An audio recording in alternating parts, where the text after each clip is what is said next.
Sir कहाँ है?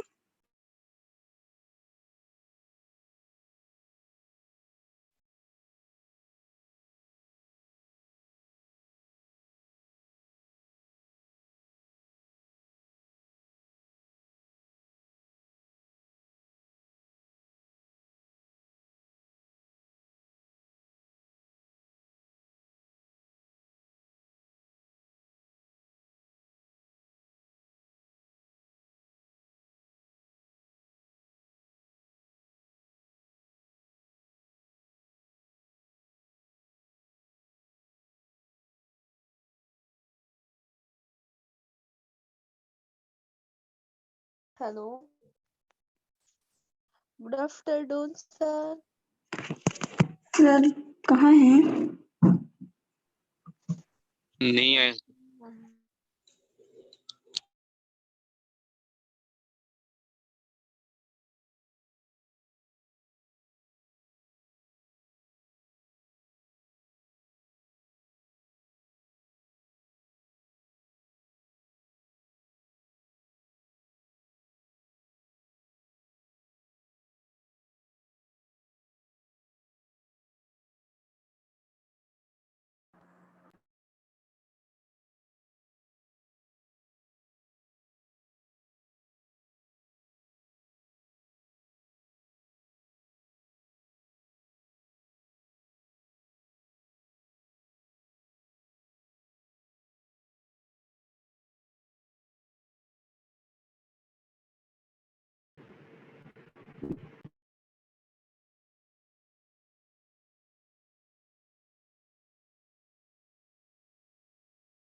Sir नहीं आए क्या?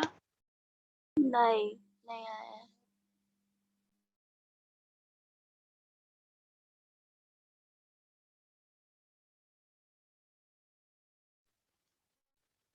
एप्लीकेशन फॉर्म के बारे में कुछ पता चला क्या? नहीं यार, अभी तक नहीं आया है। और लॉकडाउन में कहाँ अभी। लॉकडाउन किसी की तरफ तो खुला क्या?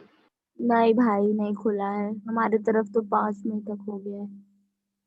और बढ़ गया, पता है 3 मई तक हो गया यहाँ तो। खुलेगा भी नहीं अभी तो। हम लोग की तरफ तो 5 मई तक। लॉकडाउन कितना तो बढ़ रहा है, और बढ़ तो जा रहा है, मर भी जा रहे हैं। चलो, ऐसे लग रहा है कंडीशन देखते हुए बहुत केसेस आ रहे हैं कोरोना के, क्योंकि पता है आज हमारे बगल में एक अंकल की डेथ हो गई कोरोना से। ओहो, यंग ही थे क्या वो?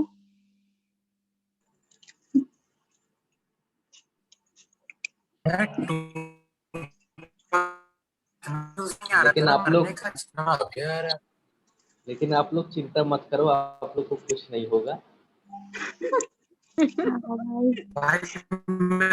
तो बायो वाले से घिरो, मेरे को तो ऐसे हाँ हो गया तो। डाटा बहुत खराब है, मत बोल तू। सर आ गए sir. Good afternoon sir. Good afternoon. एक बार और बोलना, क्या बोली? जतिन नेटवर्क इशू है ना, इसलिए बोल रहे हैं उन लोग शायद। बाद में बताती हूँ, अभी पढ़ ले।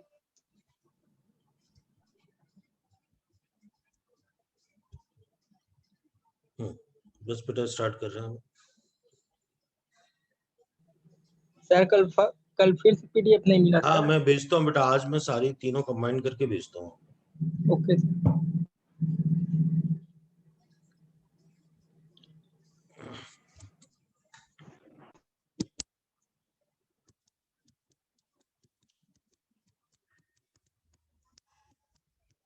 ये इलेक्ट्रोकेमिस्ट्री का शायद लेक्चर 6 7 7 यस।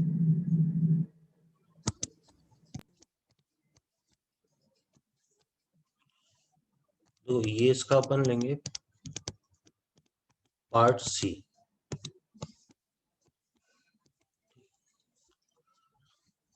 तो इसके अंदर क्या होता है, कंडक्टर। सर हाँ बेटा। सर जैसे सर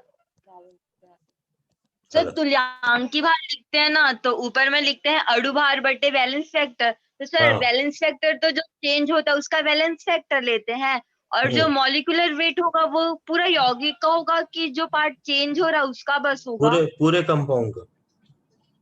जैसे KMnO4 आएगा तो पूरे तो पूरे, KMnO4 का अणु भार हाँ लेंगे। हाँ हाँ। हाँ ओके।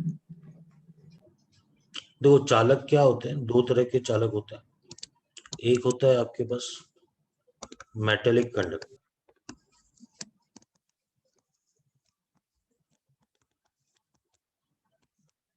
इसको बोलते हैं अपन धात्विक चालक।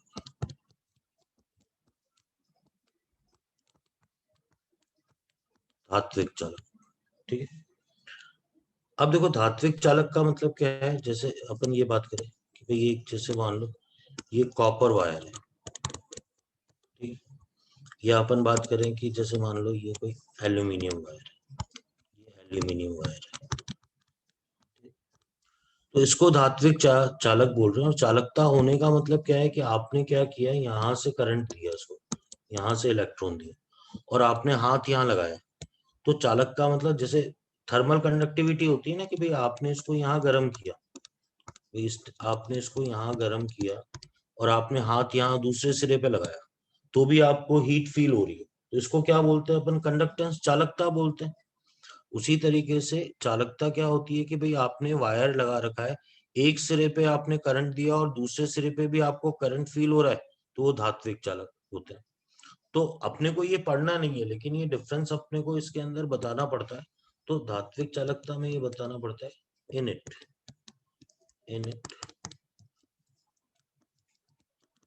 conductivity is due to free electron। तो इसमें फ्री इलेक्ट्रॉन के कारण, इसमें मुक्त इलेक्ट्रॉन के कारण चालकता होती है।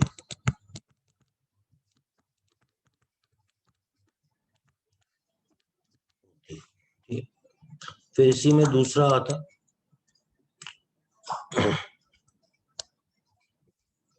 कंडक्टिविटी occurs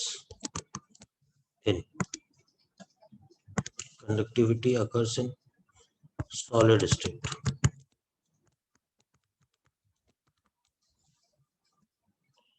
इसमें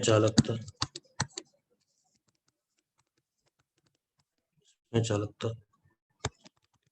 ठोस अवस्था में होती है।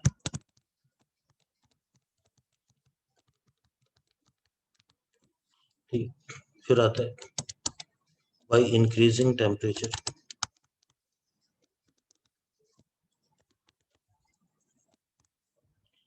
the resistance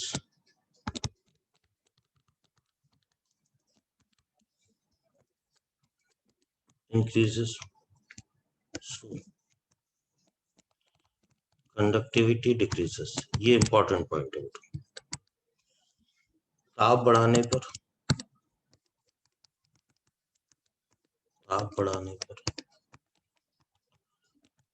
प्रतिरोध बढ़ता है, जिससे चालकता घटती है।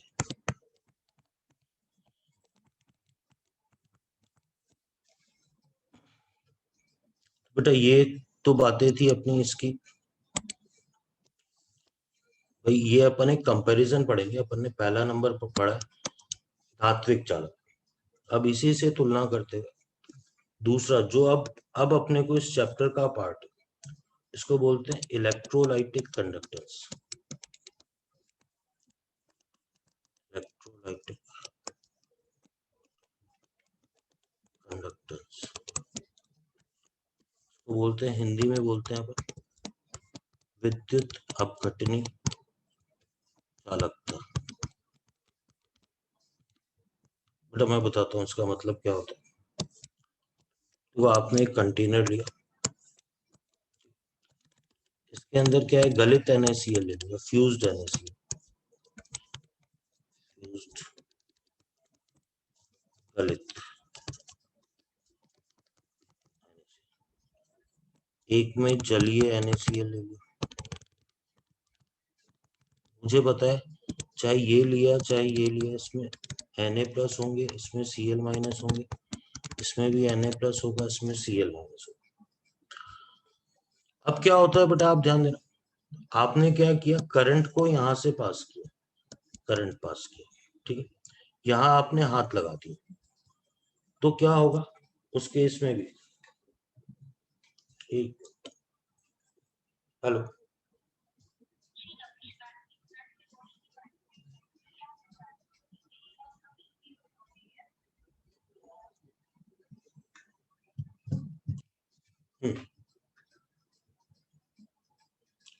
तो बेटा आप ध्यान दें, Na+ और Cl-, ठीक है। अब मैं जो आपको बता रहा था, इधर अपन ने हाथ दिया तो भी क्या होगा, यहाँ भी करंट फील होगा आपको, यहाँ भी करंट फील होगा।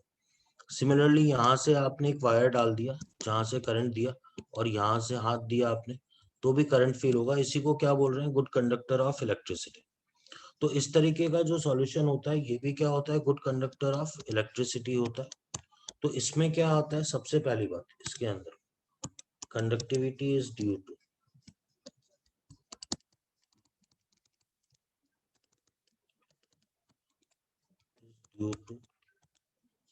Free ions.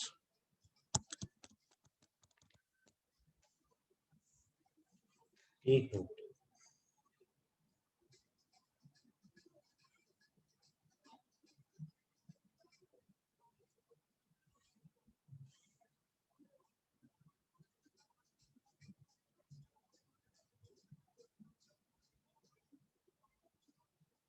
सर रुक गए क्या? एक मिनट। एग्जैक्ट सच बन जाते हैं तो डाउट सर अटक गए हैं। नहीं नहीं अटके हैं। पॉज नहीं बोल हुआ। रहा हूँ बेटा, मैं बोल रहा हूँ। पहले 2 मिनट पहले क्या सर बंगाली में बोले थे, कन्नड़ को हाँ चलो चलो ध्यान दो, conductivity is due to free ions. इसमें जो कंडक्टिविटी होती है मुक्त आयन के कारण, इसमें चालकता मुक्त आयन के कारण होती है।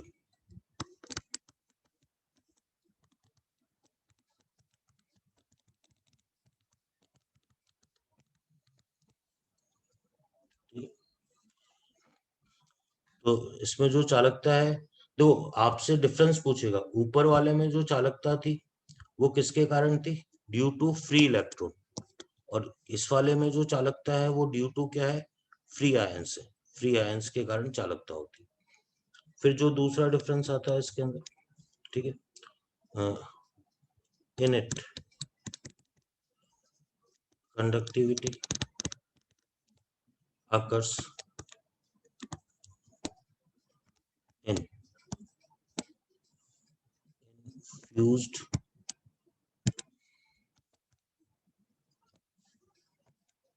और aqueous state, ठीक है, इसमें सॉलिड में नहीं होती,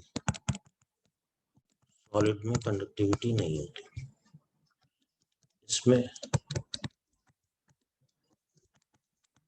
चालकता गलित तथा जलीय विलयन में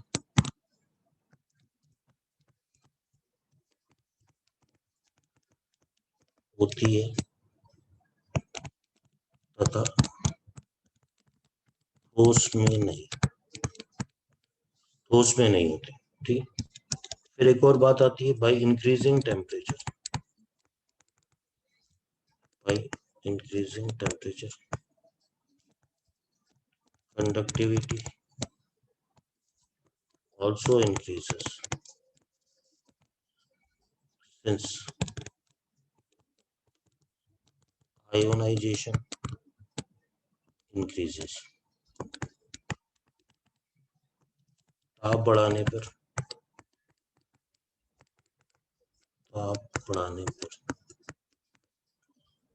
चालकता बढ़ती है,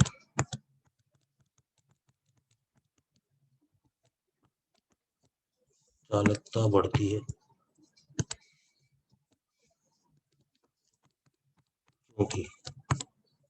क्योंकि आयनन बढ़ता है। ठीक।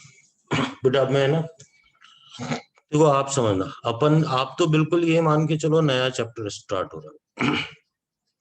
वो क्या कहता है आपसे कि भाई जो आपने फिजिक्स में पढ़ा है वो होता है वायर की कंडक्टिविटी। ठीक है। फिर वो कह रहा है कि अपने को जो पढ़ना है वो वायर का नहीं पढ़ना है, अपने को क्या पढ़ना है, किसी सॉल्यूशन, और मेनली क्या है, ये एक्वस सॉल्यूशन, एक्वस सॉल्यूशन में कंडक्टिविटी पढ़नी है। तो पहली बात तो ये कंडक्टिविटी क्या होती है, इन आयंस के मूवमेंट Na+ और Cl- के मूवमेंट के कारण होगी कंडक्टिविटी। दूसरी बात ये होगी कि भाई इसमें अगर आप क्या करेंगे, टेम्परेचर बढ़ा देंगे या नंबर ऑफ आयंस, टेम्परेचर बढ़ाने से क्या होगा, आयोनाइजेशन बढ़ जाएगा कंपाउंड का, नंबर ऑफ आयंस बढ़ेंगे तो कंडक्टिविटी भी क्या हो जाएगी, बढ़ जाएगी। तो मेनली इसके कारण जो कंडक्टिविटी होगी किसी एक्वस सॉल्यूशन के कारण, तो उसी को अपन क्या बोलेंगे, विद्युत अपघटनी चालकता, इलेक्ट्रोलाइटिक कंडक्टेंस। अब इससे संबंधित पद आएंगे बेटा, इंपॉर्टेंट टर्म्स,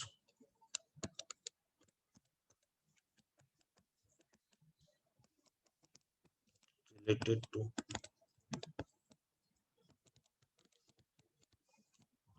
electrolytic conductance, विद्युत अपघटनी चालकता, विद्युत अपघटनी चालकता से संबंधित।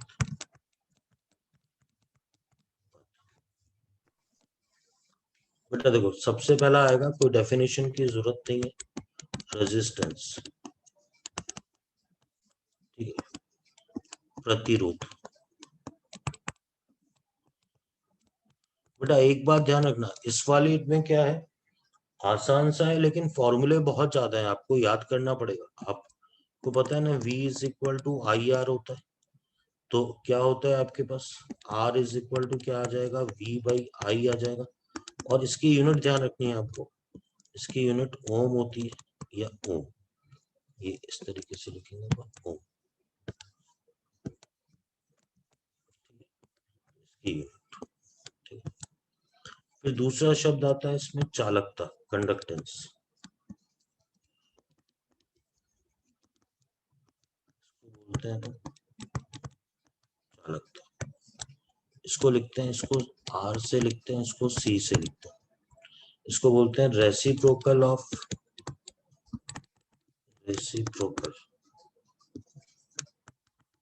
Resistance, C।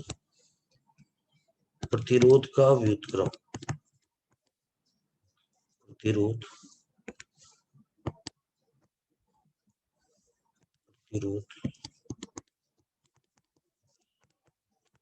का व्युत्क्रम चालकता कहलाता है।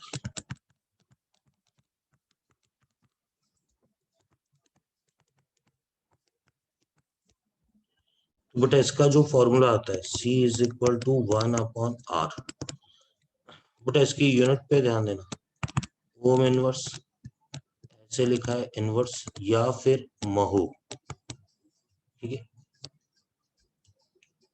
और = सीमेंस =S।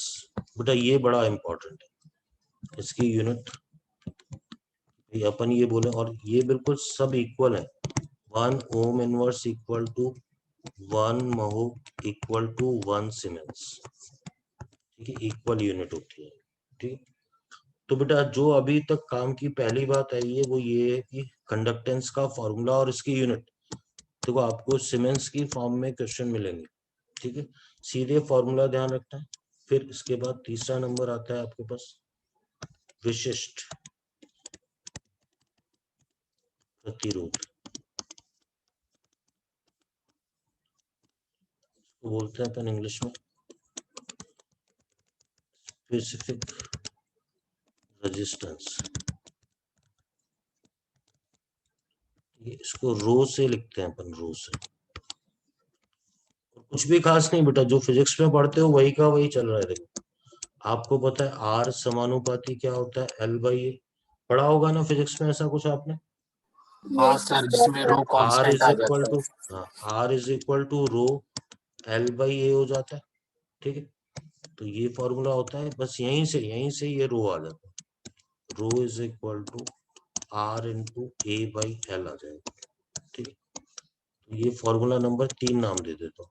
इसकी यूनिट क्या होगी बेटा, आर की यूनिट तो क्या हो गई ओम, अच्छा, ए एरिया होता है, ए क्या होता है एरिया, ओम मीटर, लेंथ, ठीक है। नहीं, अपने को जो इस चैप्टर में लेना है ओम, ऊपर सेंटीमीटर स्क्वायर अपॉन सेंटीमीटर, तो ओम सेंटीमीटर लेना है, कोई एमकेएस नहीं, ओम सेंटीमीटर, अपने जो काम किए वो ओम सेंटीमीटर, ठीक है। तो रो का ये फॉर्मूला आ गया आपके पास, ठीक है। इसके बाद आता है 4 नंबर पे आता है आपके पास, जैसे विशिष्ट प्रतिरोध है वैसे ही क्या होता है विशिष्ट चालकता, विशिष्ट चालकता बोलते हैं स्पेसिफिक कंडक्टेंस, या किसी ने इसका नाम स्पेसिफिक कंडक्टिविटी भी दे दिया तो भी सही है। इसको अपन के से कप्पा भी बोल सकते हो, के भी बोल सकते हो, के भी बोल सकते हो, कप्पा भी बोल सकते हो, जो एनसीईआरटी फॉलो करेंगे के से अपन लिखेंगे। तो ये के इज इक्वल टू क्या होता है 1 अपॉन रो, 1 अपॉन रो होगा तो फॉर्मूला 1 अपॉन आर, और ये उल्टा हो जाएगा एल बाई ए। तो ये आपको फॉर्मूला नंबर 4 ध्यान रखना। इसकी यूनिट क्या आएगी बेटा, के की यूनिट ध्यान देना, ओम इनवर्स और सेंटीमीटर इनवर्स। ओम इनवर्स की जगह क्या लिख सकते हैं सीमेंस सेंटीमीटर इनवर्स, तो के की जो फेमस यूनिट होती है सीमेंस सेंटीमीटर इनवर्स, बेटा ये जगह जगह काम आएगी, ठीक, सीधे फॉर्मूला है और कंटिन्यूटी में बेटा देखो बिल्कुल ऐसा कुछ भी नहीं, आपको परेशान होने की कहीं कोई जरूरत नहीं है, आप ध्यान देना, बिल्कुल सिस्टमेटिक वे में चल रहा है। रेजिस्टेंस अपने को पता था, R is equal to V upon I, unit अपने को पता थी। रेजिस्टेंस का जो रेसिप्रोकल व्युत्क्रम होता है वो चालकता है। रेजिस्टेंस से अपने को पता है स्पेसिफिक रेजिस्टेंस, एक वर्ड आता है स्पेसिफिक रेजिस्टेंस, ये आ गया। जो स्पेसिफिक रेजिस्टेंस का रेसिप्रोकल होगा उसी को अपन क्या बोलेंगे विशिष्ट चालकता। तो जो 4 फॉर्मूले हैं, यूनिट हैं, बहुत आसान सी। अभी देखते हैं बेटा, आगे देखते हैं।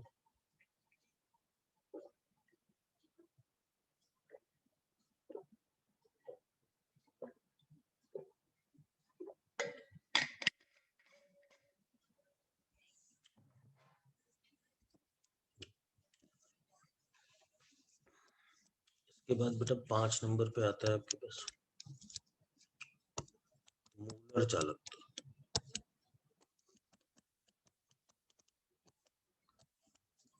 बोलते हैं मोलर कंडक्टिविटी।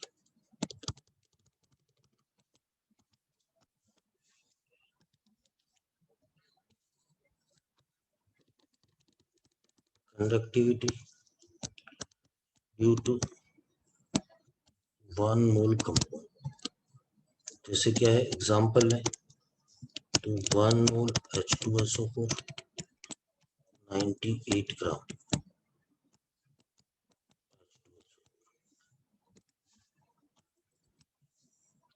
98 ग्राम। अभी आ जाएगी बात समझ में, कंपैरिजन से समझ में आएगी। इसका जो फॉर्मूला आता है lambda M is equal to A into 1000 upon molarity. ये बेटा आपके पास आ गया फॉर्मूला नंबर कितना आ गया 5 नंबर। ठीक, अब बेटा यूनिट पे ध्यान देना। के की यूनिट तो क्या होती है, जैसा अपन ने लिखा सीमेंस सेंटीमीटर इनवर्स। आपको पता है मोलरिटी, मोलरिटी क्या होता है, मोल्स पर लीटर होता है। सुन रहे हैं मेरी बात ध्यान से? तो ये मोल हो गया, ये लीटर हो गया। आपको पता होना चाहिए यूनिट, लीटर को आप सेंटीमीटर क्यूब भी लिख सकते हो। और ये नीचे क्या आ गया, ये मोलर कंडक्टिविटी की यूनिट चल रही है बेटा, नीचे क्या आ गया मोल। अच्छा, अब आप ध्यान देना बेटा, इसके बाद वाली स्टेप देना, सेंटीमीटर इनवर्स और सेंटीमीटर क्यूब। तो सीमेंस सेंटीमीटर स्क्वायर और मोल इनवर्स, ये फॉर्मूला आ जाएगा। क्या ये बकायदा ये पूछा भी जाता है, इतनी सिंपल सी बात पूछी जाती है किसके अंदर, नीट के अंदर। ठीक है, नीट में ये सिंपल सी बात कि लैम्डा एम की कौन सी यूनिट है, तो siemens centimetre square and mole inverse. आप सुन रहे हैं मेरी बात ध्यान से? Yes sir. ठीक है, यहाँ पर के क्या होगा, सीमेंस सेंटीमीटर इनवर्स में होगा। मोलरिटी किस में होगी, मोल्स पर लीटर में। मोलरिटी मोल्स पर लीटर में ही होगी। ठीक है, अब बेटा एक बड़ी ही इंपॉर्टेंट बात, इंपॉर्टेंट नोट। देखो क्वेश्चन में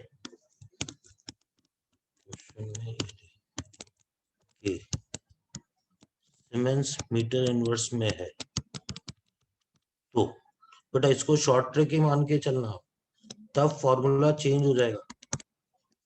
कि जो आपके पास क्या था 1000 ऊपर था, उसकी जगह 1000 नीचे आ जाएगा मोलरिटी। ये फॉर्मूले में कोई चेंज नहीं किया है, ये फॉर्मूला नंबर 5 की जगह मैं 6 दे देता हूँ बेटा। अब ध्यान देना, यहाँ के की यूनिट क्या लोगे उस पे ध्यान देना बेटा। ठीक है, के की unit siemens metre inverse, molarity की यूनिट मोलरिटी या मोल्स पर लीटर ही रहेगी, कोई चेंज नहीं आएगा। इससे इसकी जो यूनिट आएगी बेटा सीमेंस सेंटीमीटर की जगह अब क्या आ जाएगा, मीटर स्क्वायर, बाकी कोई चेंज नहीं, मोल इनवर्स। बेटा सुन रहे हैं मेरी बात ध्यान से? आप देखो दोनों एक उसमें तो नहीं आ पाया, एक स्क्रीन पे नहीं आ पा रहा। ठीक है, मैं चलो यहाँ कंक्लूजन लिख देता हूँ। ठीक है सर थोड़ा ऊपर करो ना। बेटा, वही लिख रहा हूँ मैं, देखो साथ साथ लिख रहा हूँ। Lambda M is equal to K into 1000। ज्यादा यूज में तो पहला नंबर फॉर्मूला ही आएगा। ये एक बार मैंने ये फॉर्मूला लगाया, के ऊपर ही रहने दिया, बस 1000 नीचे ले आया, एम नीचे, कोई चेंज नहीं, ये शॉर्ट ट्रिक मान लें आप। ठीक है, इसमें जो के आता है वो सीमेंस सेंटीमीटर इनवर्स में, जो ये आता है ये मोल्स पर लीटर में, मोल्स पर लीटर में, या मोलरिटी बोल लो, मोलरिटी बोल लो। इससे जो लैम्डा एम आएगा siemens centimetre square and mole inverse. बेटा तीनों की यूनिट देख ली आपने, लेकिन जब ये फॉर्मूला यूज में लोगे तो आपके पास के किस में होना चाहिए, सीमेंस सॉरी मीटर इनवर्स में, सीमेंस मीटर इनवर्स। ये किस में होना चाहिए, मोल्स पर लीटर में। ठीक है, इससे जो आपके पास लैम्डा एम आएगा वो आएगा siemens metre square and mole inverse. तो ये कंपैरिजन है बेटा, फॉर्मूले में चेंज कर देते हैं अपन। अरे ये बहुत रेयर केस में, देखो आप अपनी तरफ से जब ये सारा कि सर मैं एक ही फॉर्मूले से चेंज करूँ तो आप उलझते रहोगे, आप नहीं कर पाओगे, मैं सीरियसली बता रहा हूँ। और क्या है भी इसके अंदर कुछ गड़बड़ भी है इसकी डेफिनेशन के कारण, कि वो सही रिजल्ट भी बच्चों का नहीं आता है। ठीक है, पर आप उसमें उलझो मत, आप तो शॉर्ट ट्रिक मान के चलो, पर है चीज इंपॉर्टेंट। ठीक है, और सेम काम अपन क्या है अभी तुल्यांकी वाले में भी करेंगे। तो ये तो आपके पास आ गया, कितना नंबर आ गया था ये आपके पास, 5 नंबर आ गया था। अब ध्यान देना बेटा 6 नंबर, 6 नंबर पे आ रहा है तुल्यांकी चालकता, तुल्यांकी चालकता, इसको बोलते हैं अपन इक्विवेलेंट कंडक्टिविटी, इक्विवेलेंट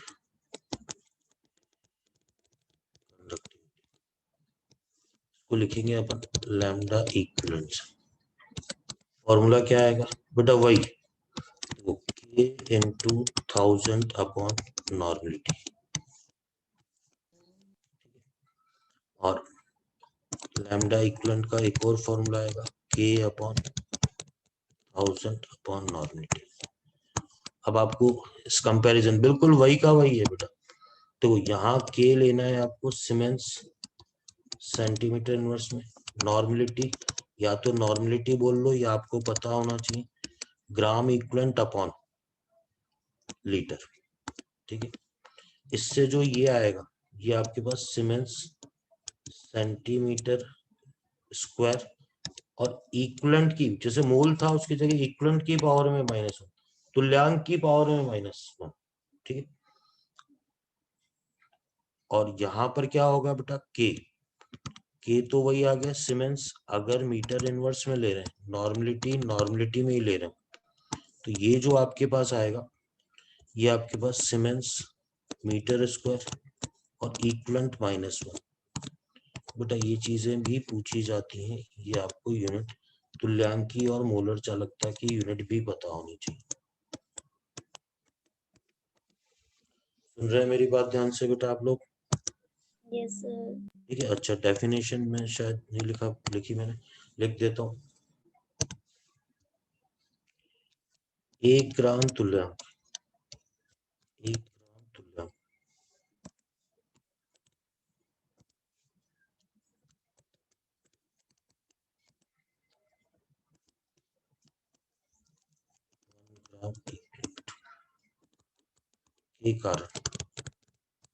के कारण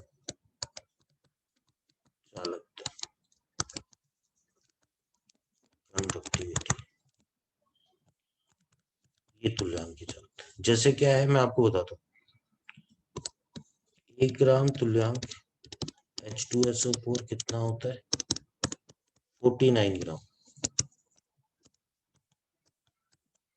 तो फर्क यही होता है बेटा, आप ध्यान दो।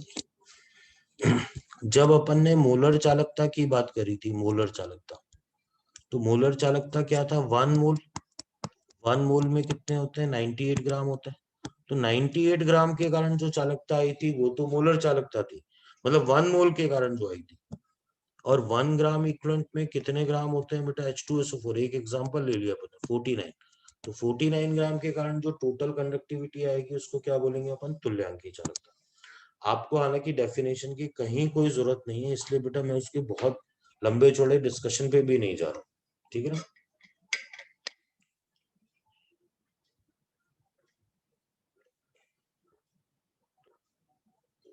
अभी देखते हैं इस पे क्वेश्चन कैसे पूछे जाएंगे।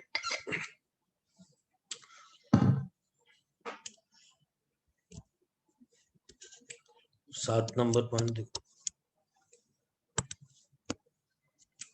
ये आता है रिलेशन बिटवीन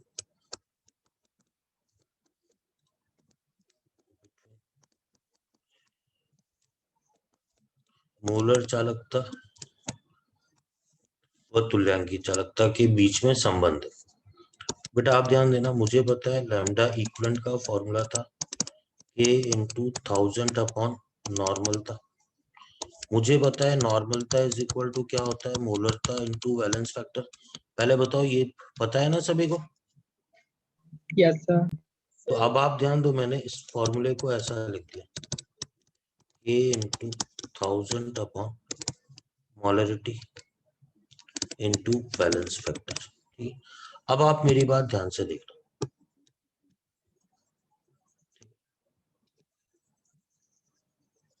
आप ये बताओ इतने को मैं क्या लिख सकता हूँ, मोलर चालकता लिख सकता हूँ, सॉरी इतने को, सॉरी एक बार सही करता हूं।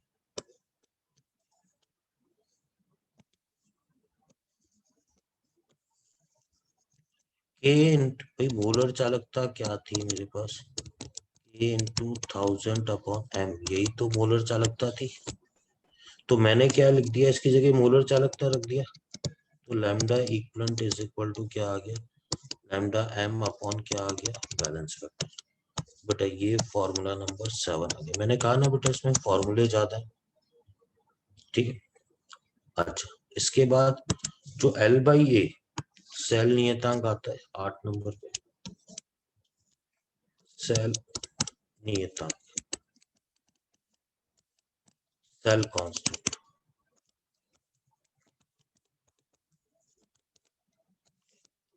तो सेल कांस्टेंट होता है एग्जैक्टली L/A, ठीक है।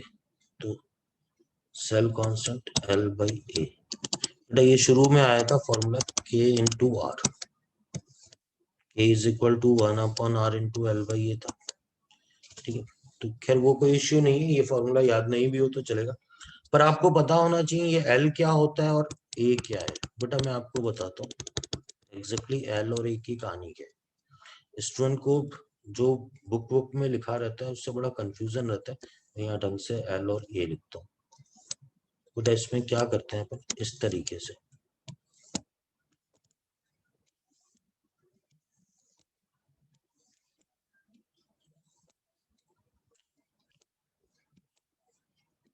बेटा ये सेल बनाते हैं। अब सुनना आप मेरी बात ध्यान से, यहाँ पर क्या है पूरा ये इस तरीके से, ये मेटल की दीवार होती है, इसे प्लेटिनम की दीवार है, प्लेटिनम,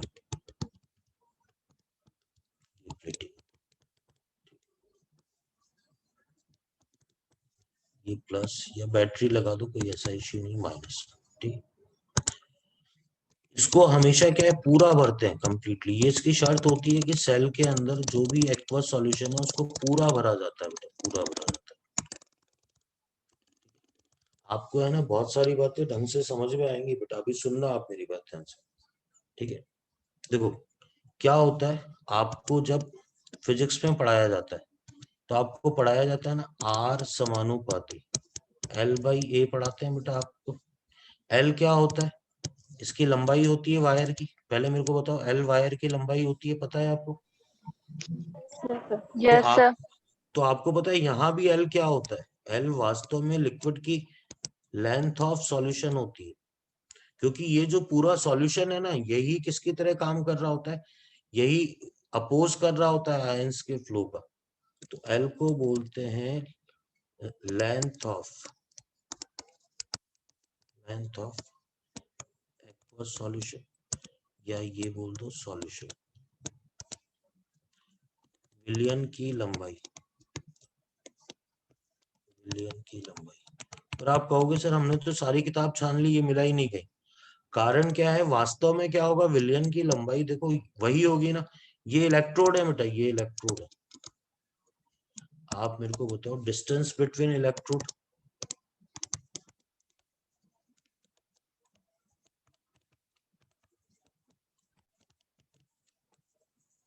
पहले मेरे को ये बताओ दो इलेक्ट्रोड के बीच की दूरी,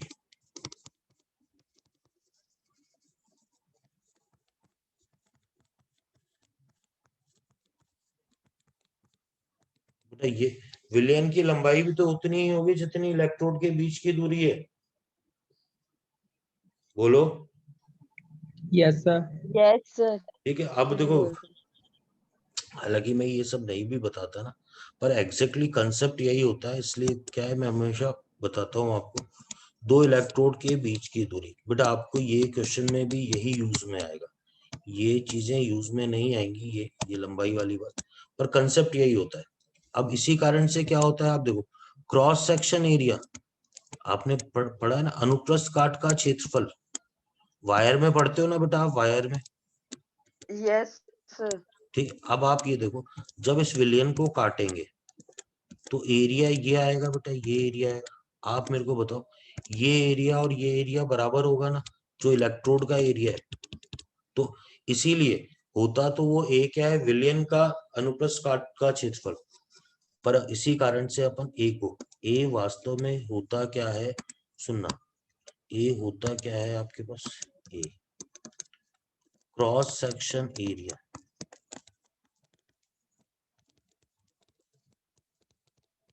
सॉल्यूशन, विलयन का अनुप्रस्थ काट का क्षेत्रफल। और आप कहोगे सर हमें तो कहीं नहीं मिला, सारी किताबें छान ली कहीं नहीं मिला, लिखा हुआ क्या मिलेगा, एरिया ऑफ इलेक्ट्रोड।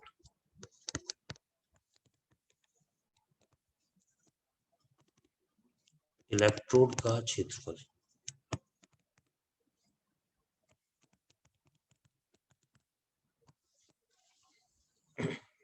बेटा ये है ना, ये बात मैंने आपको समझाने, बिल्कुल ये वैसे ही है जैसे वायर होती है ना, वैसे ही ये एल और ए। आप कहोगे सर हम उलझना नहीं चाहते हैं तो अपन क्वेश्चन पे आते हैं। बेटा मैं आपको क्लियर कर दूं, यहाँ से जो अपन ने पढ़ना शुरू किया मैं आपको बहुत क्लियरली बता दूं, सीधी सीधी बात आएगी। इन सबको तो पढ़ लेना, इस पे भी क्वेश्चन मिलेंगे, ठीक है, पर सीधे सीधे ये जितने भी फॉर्मूले हैं ना, सब पे आपको क्वेश्चन मिलेंगे। अपन 2 3 4 क्वेश्चन करते हैं, आपको समझ में आ जाएगी बात, ठीक है, कि क्वेश्चन में क्या पूछा जाता है, ठीक है। तो बेटा अपन सीधे क्वेश्चन पे आते हैं अब इसके बाद।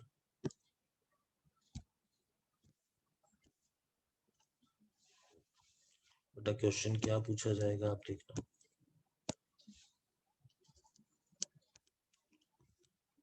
(0.02 m K2SO4 सॉल्यूशन प्रतिरोध रेजिस्टेंस इक्वल टू 400 ओम।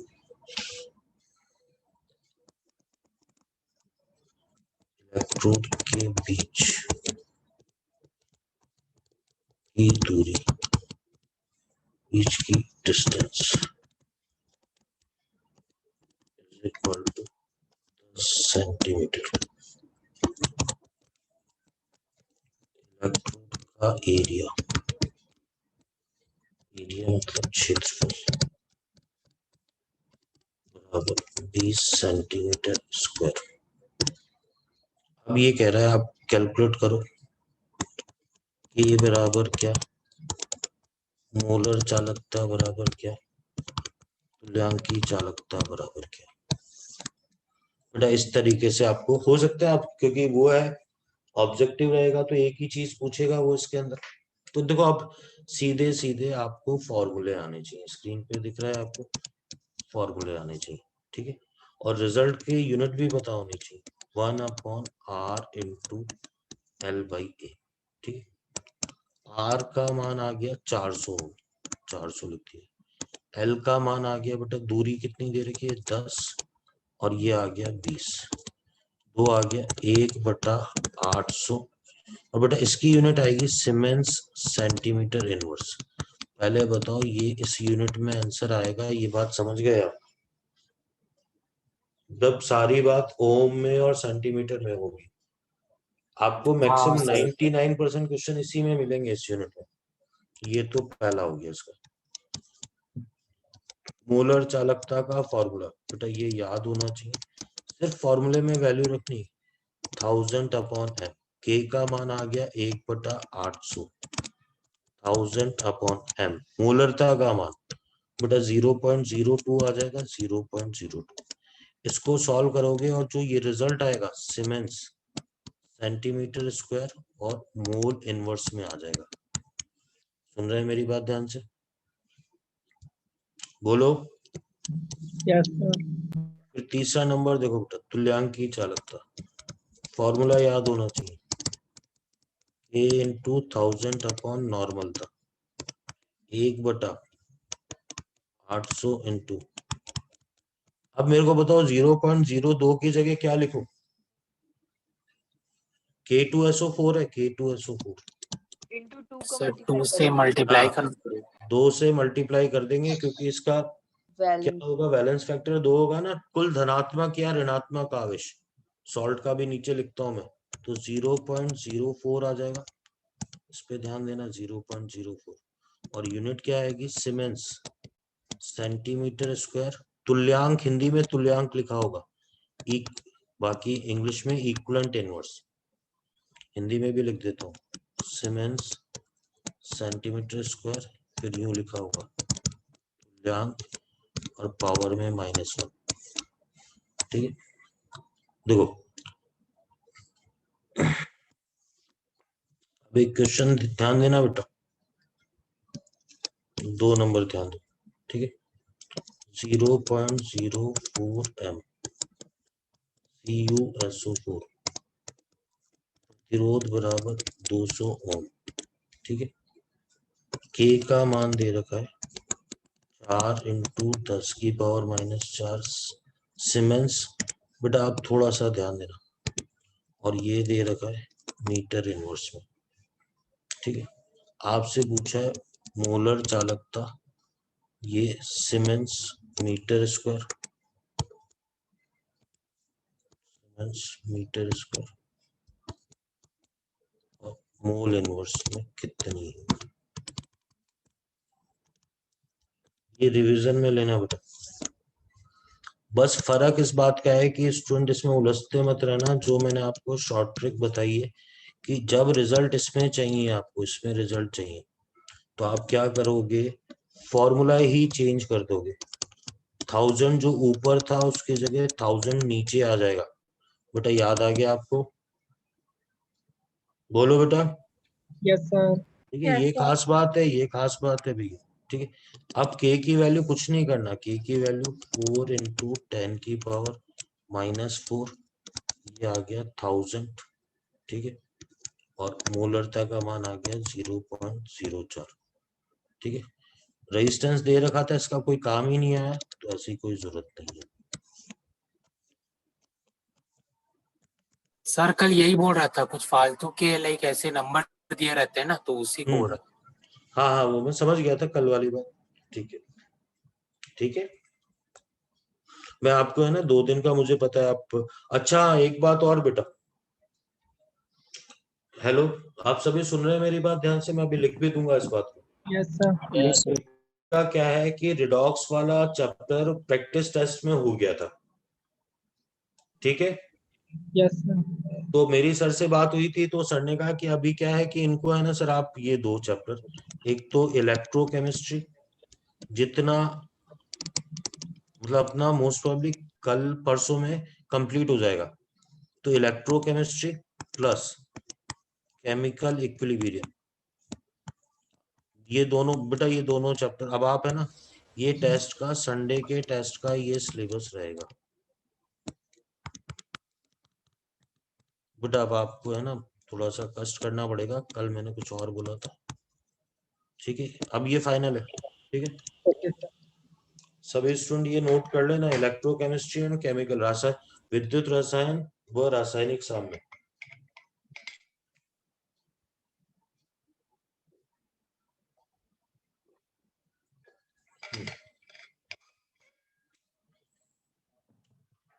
अब ध्यान देना बेटा, नेक्स्ट क्वेश्चन पे आते हैं। 2 हो गए थे, 3 नंबर क्वेश्चन देखो। 0.01 m ZnSO4। ठीक है, इसका R दे रखा है 100 ओम। ठीक है, और K दे रखा है, ये मोस्ट इंपॉर्टेंट क्वेश्चन है। K दे रखा है 2 × 10⁻⁻⁴ सीमेंस सेंटीमीटर इनवर्स। इसी सेल में ZnSO4 के स्थान पर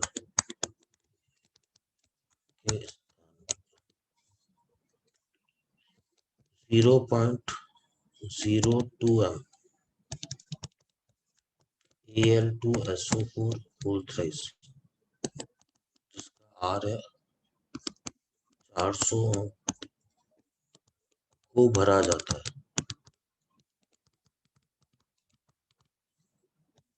तो Al2SO4 होल थ्राइस की मोलर चालकता बराबर क्या? If same cell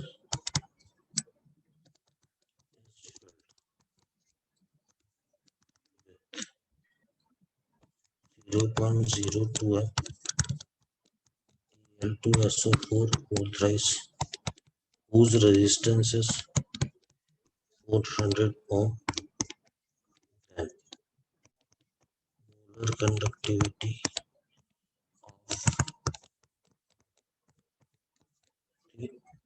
बेटा ऐसा क्वेश्चन एनसीईआरटी में भी है। ठीक है, मोस्ट, फिर लिख रहा हूँ मोस्ट इम्पोर्टेंट। अब आप सुनना मेरी बात ध्यान से, बेसिक थ्योरी क्या लगी हुई है। ठीक है, आपके देखो स्क्रीन पे पूरा क्वेश्चन आ रहा है, मैं बताता हूँ बेसिक थ्योरी क्या है। बेटा आप एक चीज ध्यान देना, ठीक है, मैं इधर साइड में करता हूँ उसको। मैंने एक सेल बनाया, जो भी मैंने डायग्राम बताया था। आप बताओ, अगर सेल में पहले ZnSO4 भरा हुआ था, इसको मैंने खाली करके अब इसमें एल्यूमिनियम सल्फेट भर दिया, तो बताओ सेल के L, वही लंबाई होती है ना, L और A पे कोई फर्क पड़ा क्या? नो सर, नो कहीं से सर। भी तो नहीं। L/A हमेशा क्या बना रहता है? नियत बना रहता है। हालांकि स्टूडेंट को इसलिए ज्यादा जोर नहीं आता, स्टूडेंट कहता है नाम ही सेल कांस्टेंट है तो ये तो कांस्टेंट ही रहता होगा, पर बेटा रीजन ये है इसका, क्यों? क्योंकि वास्तव में क्या होता है, जब अपन ये जो सेल बनता है वो कुछ स्पेशल टाइप से बनता है कि पूरा भरा गया हो, और जो इलेक्ट्रोड होते हैं वो उसकी दीवारों पे ही होते हैं, तो इस कारण से L/A क्या बना रहता है? नियत। एनी हाउ, आप ज्यादा परेशान मत होना, आप देखो सॉल्यूशन पे ध्यान देना। आप सॉल्यूशन कैसे, बट आपको ये दिखते रहना चाहिए पूरा क्वेश्चन, मैं सॉल्यूशन बता रहा हूँ आपको। सॉल्यूशन देखो, ठीक है, देखो क्या है, मैंने कहा मुझे जो कैलकुलेट करने को इसने बोला है, आप सुनना मेरी, ठीक है, मैं इसको मिटा रहा हूँ बेटा ताकि स्पेस बच जाए अपने पास। देखो मेरे को इसने कहा कि भाई सारी चीज एल्यूमिनियम सल्फेट की कैलकुलेट करनी है मोलर चालकता, मैंने तो फॉर्मूला लगा दिया K इंटू 1000 अपॉन मोलर चालकता। इसने K सीधे नहीं दे रखा था लेकिन रेजिस्टेंस दे रखा था, तो मैंने कहा कोई दिक्कत नहीं है, मैंने कहा मुझे K का फॉर्मूला याद है 1/R इंटू L/A, और ये आ गया मेरे पास 1000 अपॉन में M। मैंने कहा वैल्यू रख देता हूँ 1/R। R देखो दो दे रखे हैं बेटा, एक 100 दे रखा है और एक 400 दे रखा है। अब बताओ मैं यहाँ पर किसका रखूं, 100 रखूं या 400 रखूं? 400। क्योंकि बात एल्यूमिनियम सल्फेट की चल रही है ना बेटा, इस वाले में एल्यूमिनियम सल्फेट की बात चल रही है, तो वैल्यू कितनी रख दूंगा? 400। अब मैंने कहा L/A, मुझे कहीं नहीं मिला L/A, सुन रहे मेरी बात ध्यान से, तो मैंने कहा जगह छोड़ दिया, 1000 अपॉन मोलर था, एल्यूमिनियम सल्फेट वाले की 0.02 दे रखी थी, मैंने 0.02 रख दी।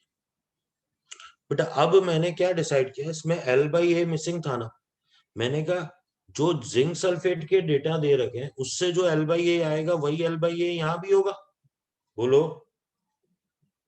तो मैंने क्या फॉर्मूला लगा दिया बेटा, K का फॉर्मूला था 1/R इंटू L/A, तो L/A इज इक्वल टू क्या आ गया, K इंटू R।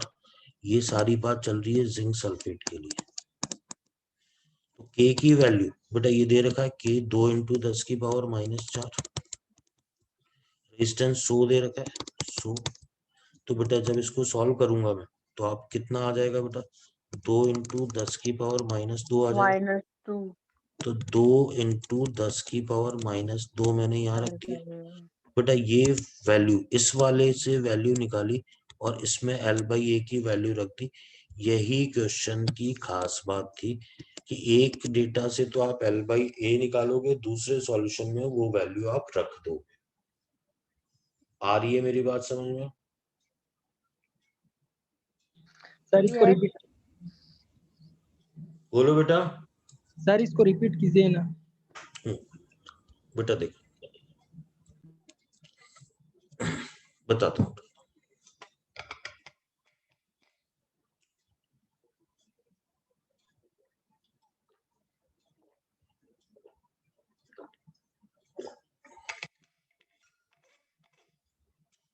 देखो क्या था, इसने मेरे से क्वेश्चन में पूछा एल्यूमिनियम सल्फेट की मोलर चालकता, ठीक है?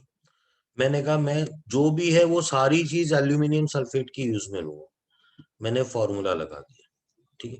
मोलर था एल्यूमिनियम सल्फेट की 0.2 दे रखी थी, मैंने 0.2, बेटा ये रेड कलर का क्रशर दिख रहा है ना आपको, यस सर।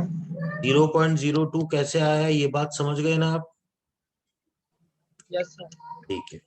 अब मैंने कहा कि के का फॉर्मूला मुझे पता है, के का ये फॉर्मूला होता है, तो 1/r इंटू एल बाई ए।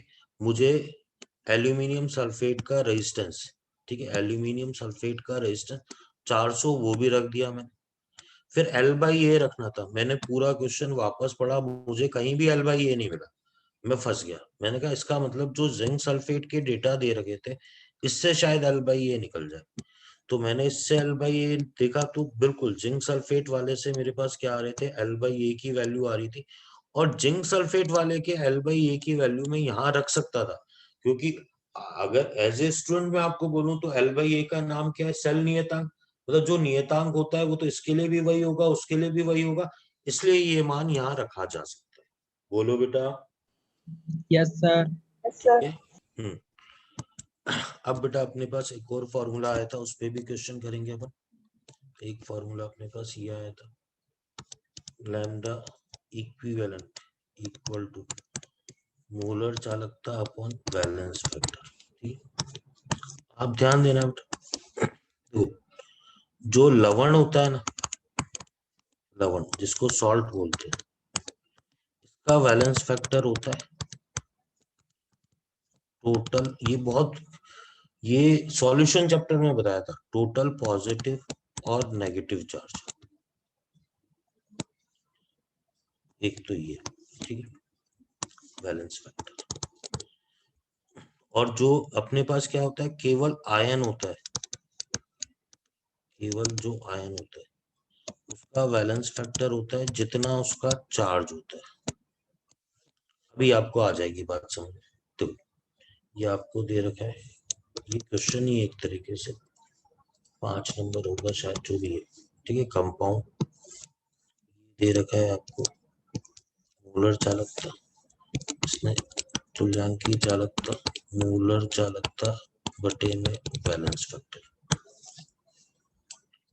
इसने दे रखा है SO4 -2 की वैल्यू 400 दे रखी है, इसकी तुल्यांकी चालकता।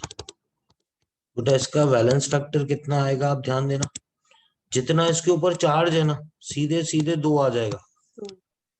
अगर मान लो एल्यूमिनियम +3 लिखा हुआ है, ये 500 लिखा हुआ है, तो तुल्यांकी चालकता कितनी आ जाएगी, 500 अपॉन कितना आ जाएगा, जितना चार्ज है 3। लेकिन अगर पूरा कंपाउंड लिखा हुआ है Al2SO4 होल थ्राइस, मान लो ये 700 दे रखा है, तो तुल्यांकी चालकता क्या आएगी, जितनी मोलर चालकता है 700 अपॉन, बेटा एक एल्यूमिनियम पे चार्ज कितना है, +3, टोटल चार्ज 3 × 2 कितना 6 हो जाएगा। बेटा आ रही है बात समझ में? Yes sir. ठीक है। अच्छा और देखो बेटा, अगर मान लो ये लिखा हुआ है AlCl3, AlCl3, ये 800 दे रखा है, तो तुल्यांकी चालकता कितनी आ जाएगी, +3 आ जाएगी। तो मोलर चालकता, अगर कोई एक चालकता पता है तो दूसरी चालकता अपन आसानी से याद कर सकते हैं। अरे आ रही है बात समझ में? Yes sir. ठीक है बेटा देखो, पेज नंबर यहाँ से आते हैं अपन। बेटा देखो क्या है, मैंने आपको जैसा बोला इस पार्ट में सीधे सीधे फॉर्मूले, कुछ भी कोई डेफिनेशन नहीं, सीधे आर का फॉर्मूला, कहीं चालकता पूछिए तो C = 1/R सीमेंस, फिर इसका विशिष्ट प्रतिरोध का फॉर्मूला, विशिष्ट चालकता का फॉर्मूला, मोलर चालकता, लेकिन 2 फॉर्मूले, यूनिट के हिसाब से कुछ पंगा है, 2 फॉर्मूले, तुल्यांकी चालकता, फिर 2 फॉर्मूले, यूनिट के हिसाब से कुछ पंगा है, फिर मोलर चालकता तुल्यांकी चालकता में संबंध बिल्कुल आसान सा, L/A को सेल नियतांक बोलते हैं। क्वेश्चन में डेटा गिवन होंगे, प्रैक्टिस करने से पता चलता है कि फॉर्मूले में वैल्यू को कैसे रखा जाएगा, फॉर्मूले में वैल्यू को कैसे रखा जाएगा। 3 नंबर क्वेश्चन में कुछ बात थी जो आपको रिवीजन में लेनी चाहिए। फिर ये 4 नंबर क्वेश्चन था, उसको सही कर देता हूँ, 4 नंबर क्वेश्चन, ये 4। अब बेटा अपन आगे बढ़ते हैं। अब आता है इसके अंदर इफेक्ट ऑफ कंसंट्रेशन,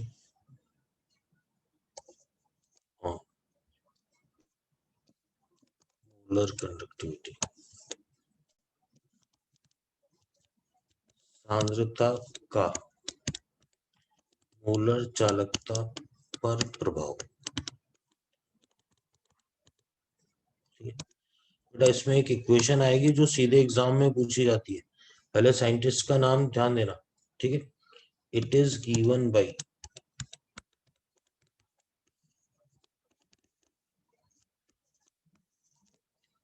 तीन साइंटिस्ट के नाम पे था बेटा, डिबाई, हक्कल, ऑनसेगर। बेटा ये साइंटिस्ट के नाम ध्यान रखेंगे, हिंदी इंग्लिश में समान है इक्वेशन। यह निम्न समीकरण द्वारा दिया जाता है। अब क्या था फॉर्मूला, क्या था बेटा ध्यान देना, lambda M is equal to lambda m अनंत माइनस बी रूट सी। बेटा आपको पता है ये सीधे नीट में आ चुका है, सीधे नीट में आ चुका है, ठीक। मैं इसको है ना, क्योंकि इसकी क्या है ग्राफ भी बनाना होता है, मैं इसको ऐसा लिखता हूँ, lambda M is equal to minus B root C plus lambda M infinite, ठीक है। दोनों एक ही बात है, अलग नहीं है, ठीक है। अब देखो अगर मैं तुलना करूं, y is equal to minus m x plus c, बेटा आप फिजिक्स भी काफी पढ़ चुके हो, तो ये ग्राफ बनाना तो अब आपको आता होगा। तो ये ग्राफ कैसा बनता है, मैं थोड़ा सा बड़ा बनाना चाहूंगा, थोड़ा सा ऊपर से नीचे आया था। हाँ ऊपर से नीचे आता है ना, तो ये ग्राफ ऐसा बनता है, ठीक है। इसी में क्या होता है बेटा, एक ग्राफ और बनता है, देखो ये तो बनता है स्ट्रॉन्ग इलेक्ट्रोलाइट के लिए, प्रबल विद्युत अपघट्य के लिए। जैसे प्रबल विद्युत अपघट्य क्या है, KCl है, NaCl है, HCl है, इनके लिए बनता है। और जो नीचे बनता है इसको बोलते हैं स्ट्रॉन्ग इलेक्ट्रोलाइट। ये होता है आपके पास लैम्डा एम और ये होता है रूट सी, ये थोड़ा छोटा करता है बेटा। आप देखो अब ग्राफ भी आपकी स्क्रीन पे आ रहा है। पहले मेरे को ये बताओ कि ये लैम्डा एम इधर y इज इक्वल टू और रूट सी इधर हो गया, तो आपको आ गई मेरी बात समझ में, स्ट्रेट लाइन ग्राफ क्यों बना है, ठीक है। सर ये क्या डिनोट कर रहा है, जैसे लैम्डा को बोलते हैं अनंत अनुता पर मोलर चालकता, और हाँ लैम्डा एम को भी मैं लिखता हूँ, इनफाइनाइट को लिखता हूँ, ये यही लिख देता हूँ मैं, लैम्डा एम इनफाइनाइट अनंत अनुता पर चालकता,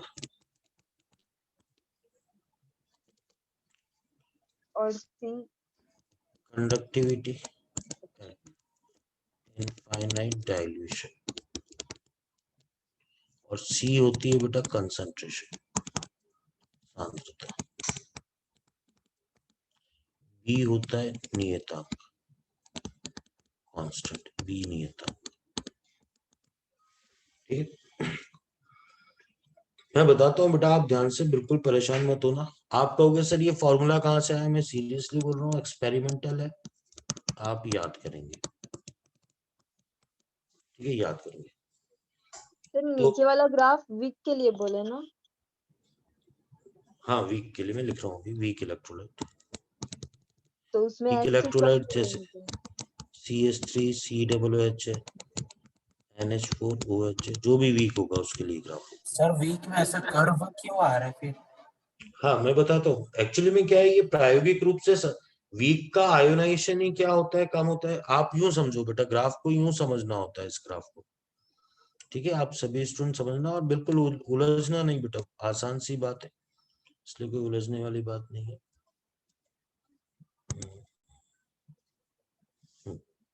बेटा इसको देखो यूं समझते हैं, इधर जाने पे आप बताओ सांद्रता क्या हो रही है, बढ़ रही है, C प्रोपोर्शनल टू 1/v होता है, तो इधर जाने पे वॉल्यूम क्या होगा बेटा, कम होगा। और इसका रिवर्स कर दें तो इधर जाने पे वॉल्यूम क्या होगा बेटा, बढ़ेगा, इधर जाने पे वॉल्यूम बढ़ेगा। बेटा ये कहता है कि कुल मिला के आप क्या कर रहे हो, जैसे ही वीक में पानी मिलाते जाओगे, थोड़ी सी क्या है इसमें आयोनिक इक्विलिब्रियम है। आयोनिक में ऐसा कंसेप्ट आता है कि स्ट्रॉन्ग के आयोनाइजेशन पे, स्ट्रॉन्ग का आयोनाइजेशन ही लगभग 95 से 100% लेते हैं, ठीक है, तो इसीलिए उस पर ज्यादा फर्क नहीं पड़ता है। जबकि वीक वाले में और ये स्टीपी होता है और ये, ठीक है, तो ये वीक वाले में इसीलिए ये, ठीक है, ये इंक्रीजिंग होता है, ठीक है। आप तो यूं समझो, उल्टा उल्टा जाओ ग्राफ में, जैसे जैसे पानी मिलाते जाओगे, जैसे जैसे जल मिलाते जाओगे, वो कहता है स्ट्रॉन्ग वाले में बढ़ेगा, हल्का सा बढ़ेगा और स्ट्रेट लाइन से बढ़ेगा, क्योंकि उसका ऑलरेडी 95% आयोनाइजेशन था। जबकि वीक वाले में जो आयोनाइजेशन होता है वो धीरे धीरे धीरे बढ़ता है, इसलिए वो धीरे धीरे धीरे करके कर्व कहाँ जाता है, ऊपर की तरफ जाता है, ठीक है। सुन रहे हैं मेरी बात ध्यान से?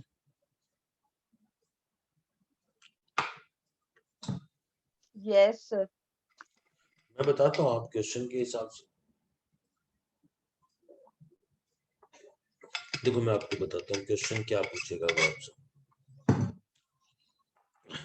पहली बात तो सीधे ये कि लैम्डा एम को क्या बोलते हैं, मोलर चालकता। ये अनंत अनुता पे मोलर चालकता होती है, बी नियतांक है, विलियन नियतांक बोलते हैं, लिख देता हूँ आगे। बी को बोलते हैं सॉल्यूशन कांस्टेंट, विलियन नियतांक।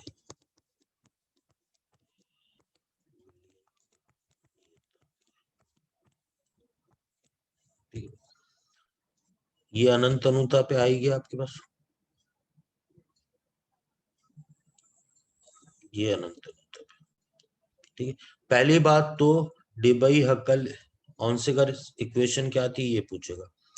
दूसरी चीज क्या पूछता है कि ये वाली बात, देखो ये क्वेश्चन, चलो मैं क्वेश्चन ही लिख लेता हूँ, पेपर में आया हुआ क्वेश्चन है बेटा, ये सेकंड नंबर, देखो ये क्वेश्चन था।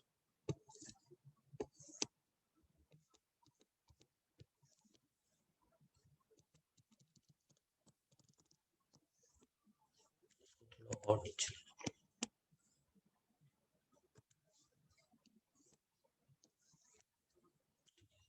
ये ए लिख दिया, बी लिख दिया,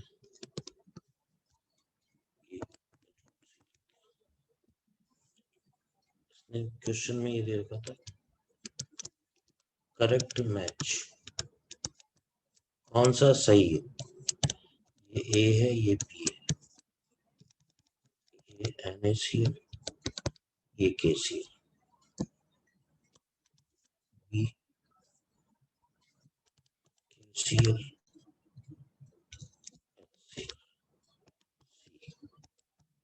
CH3CHH,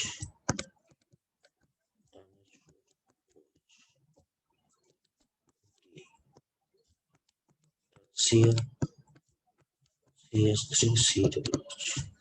बताओ बेटा कौन सा सही हो जाएगा? लास्ट वाला बी। सर। ठीक है, लास्ट बी। लास्ट वाला सही हो जाएगा। रीजन क्या है बेटा, देखो ये क्वेश्चन आया हुआ है, आपको बस इतना पता होना चाहिए। अब आप कहोगे सर कौन सा स्ट्रांग है कौन सा वीक है, बेटा वो पूरी टेबल याद कराऊंगा मैं आपको, किसमें, आयनिक साम्य में, ठीक है। अभी हो सकता है आपको कठिन लग रहा हो। कुल मिला के ए स्ट्रॉन्ग इलेक्ट्रोलाइट होगा, प्रबल विद्युत अपघट्य होगा, प्रबल विद्युत अपघट्य, और बी क्या होगा आपके पास, दुर्बल विद्युत अपघट्य होगा, दुर्बल विद्युत, वीक इलेक्ट्रोलाइट। अरे सुन रहे हो मेरी बात ध्यान से बेटा, ये क्वेश्चन आ गया आपको समझ में? Yes sir. Yes sir. इसका सॉल्यूशन आएगा डी, क्योंकि पहला वाला क्या है, ये स्ट्रांग है, ये स्ट्रांग है, और ये वाला क्या है, वीक है, ठीक है। Yes sir. ठीक है, और आपसे, ठीक है, इसके बाद ध्यान दो,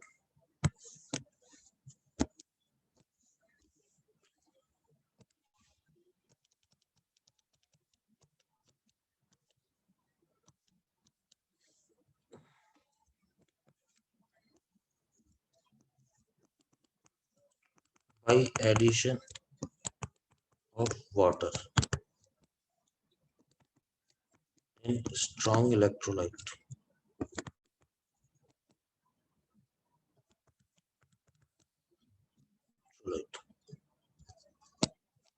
Only ionic mobility increases, so conductivity increases. अभी समझाऊंगा बेटा. प्रबल विद्युत अपघट्य में प्रबल विद्युत अपघट्य जल मिलाने पर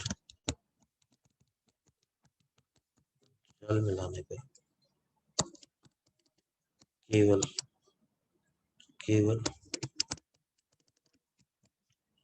आयनिक वेग बढ़ता है,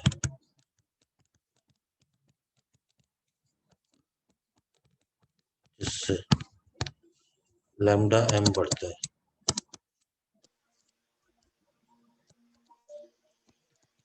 जबकि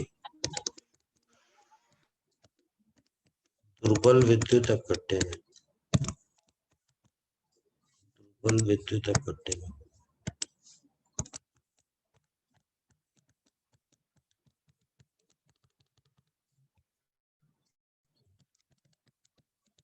जल मिलाने पर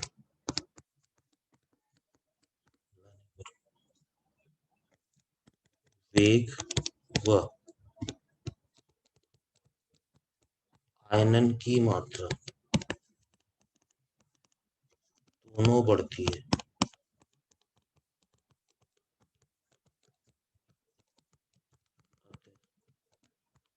लैम्डा m बढ़ता है. वीक इलेक्ट्रोलाइट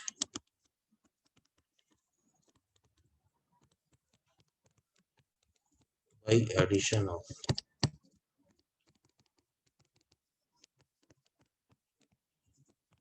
water,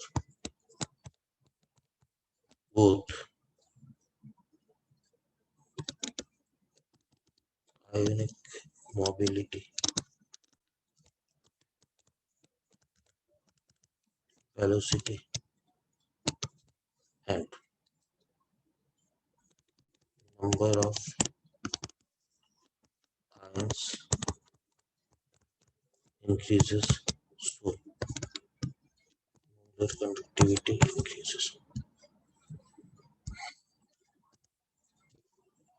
बेटा मैं इसका डिस्कशन भी करूंगा, समझाऊंगा भी.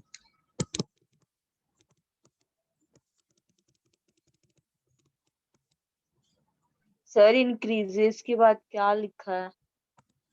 बताता हूँ. देखो क्या होता है बेटा, आप सुनना मेरी बात ध्यान से. वो कहता है आप क्या है, आप सुनना, पूरी बात सुनना, लिखने पे बस ध्यान दो, आप सुनो मेरी बात ध्यान से.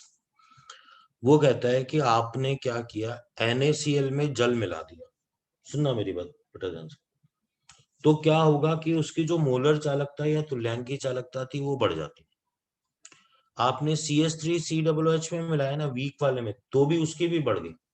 पर वो कहता है कि NaCl में बढ़ने का कारण केवल एक होता है. NaCl भाई जो स्ट्रॉन्ग इलेक्ट्रोलाइट होते हैं ना, उनका आयनन पहले से लगभग 100% होता है. पानी मिलाने से आयनन की मात्रा तो बढ़ेगी नहीं, लेकिन जो आयन से उनकी वेलोसिटी क्या हो जाती है, बढ़ जाती है, वेग बढ़ जाता है.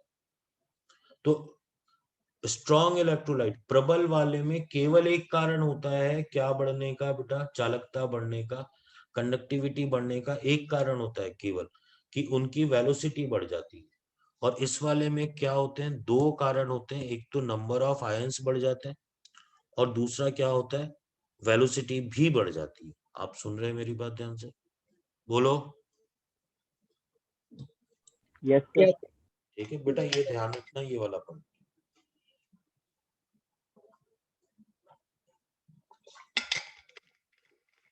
इसको बॉक्स की फॉर्म में लिख देता हूं, उससे ज्यादा क्लियर हो जाएगा. देखो स्ट्रॉन्ग इलेक्ट्रोलाइट जैसे NaCl,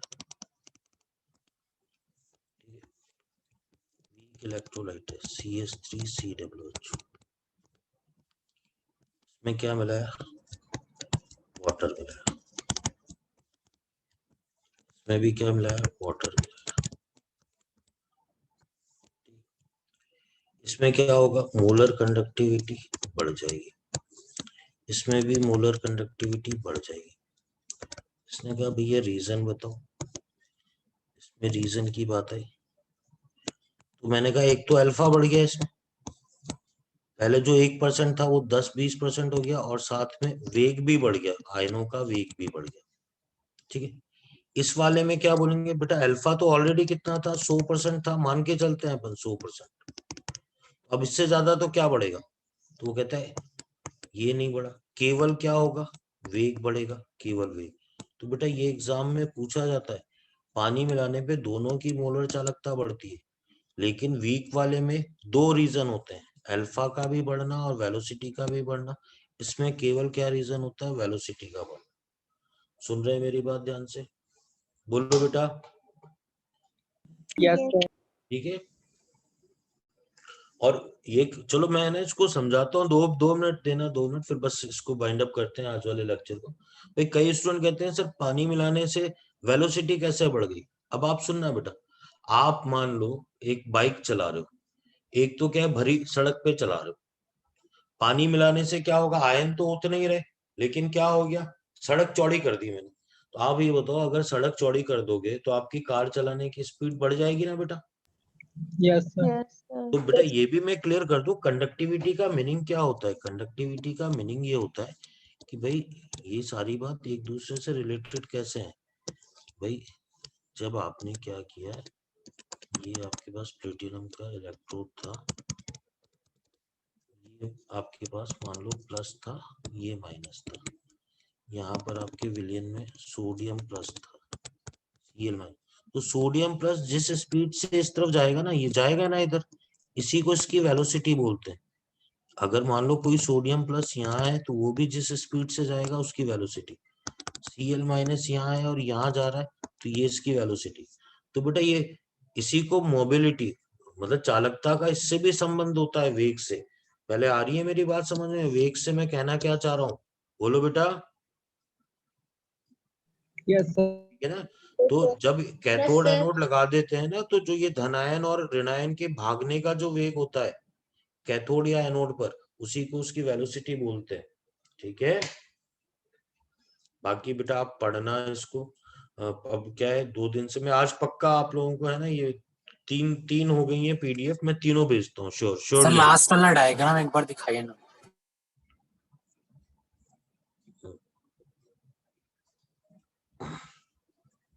ठीक है बेटा, अब आपकी अगली क्लास भी है, फिर ब्रेक कम रह जाएगा। ठीक है, नेक्स्ट क्लास के लिए प्रिपेयर हो।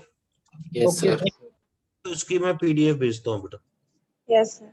ठीक है, पिछला 2 क्लास का भी नहीं आया शायद सर। ठीक है, okay sir, thank yes you. Sir. Okay बेटा, ओके।